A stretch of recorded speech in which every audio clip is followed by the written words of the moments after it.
Hey there, I'm Lauren Taylor, a graphic and web designer for female coaches and creatives. And in this video, I'm going to walk through the backend of Squarespace. So this is kind of like an intro to the side panel of website.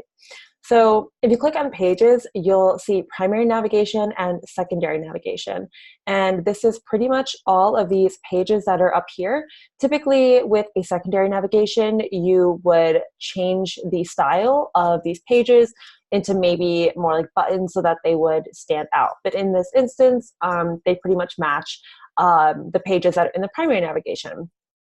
So coming down here is the footer navigation. You can see the terms and conditions and the waiver down here.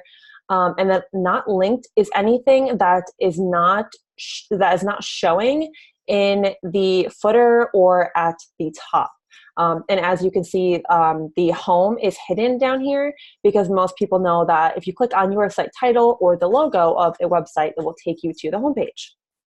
And then there are some other hidden pages that are down here that are most likely appearing or linked to somewhere in this website. So if you wanted to add a page to any of these different sections, you would click the plus, and you can see a few different layouts, as well as an area where you can add a gallery, a products page, a blog, events page, album, index, cover page, photo, folder, or link. So then if you go back under design, this is where you can add your logo and title. You can change the template. Site styles is where you can come in and basically change anything pertaining to the style of the content on the website. So if you wanted to change the size of the text, the color of the text, change the different headings and all that, anything aesthetically pertaining to the photos and the text, you would do under site styles. And then you can add a custom 404 page if you'd like. You can also remove the Squarespace badge. And here's where you can enter custom CSS if you would like anything extra done to your website that Squarespace doesn't naturally allow. Commerce is pretty much where anything e-commerce related, if you're adding products, you can go through all of these different settings to set that up. Under marketing is where if you decide to use email campaigns as your email provider, you can do that. For discovery under SEO, this is where you can add your site title and add keywords, add a meta description, and then it shows it down here. You can also add a promotional pop-up and an announcement bar, which is what shows up at the top of the website.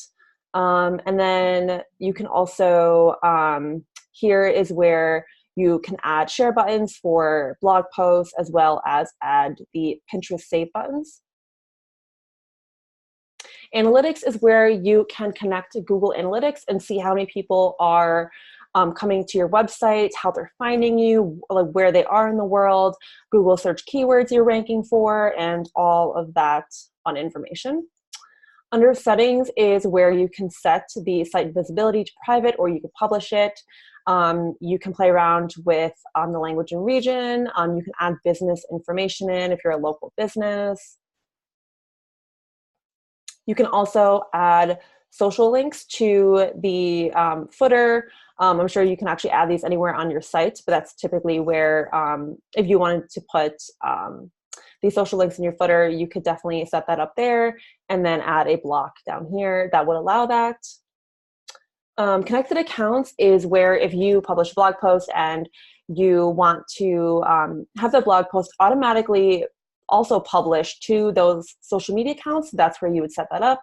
Permissions is where you can grant permissions to other people, whether it is you want to have someone help out with your blog or help out with your store. There are these different settings in here.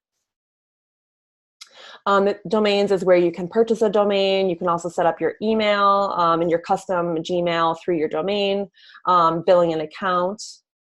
And sometimes I'll go under blogging and just change the URL format. And also I will typically turn on AMP down there. And then help page, this gives you access to the different help pages. But yeah, that's pretty much an overview of the back end of Squarespace. Let me know if you have any questions. Feel free to subscribe, and I also will leave a link to my freebie down below, which is 10 costly website mistakes that are driving clients away.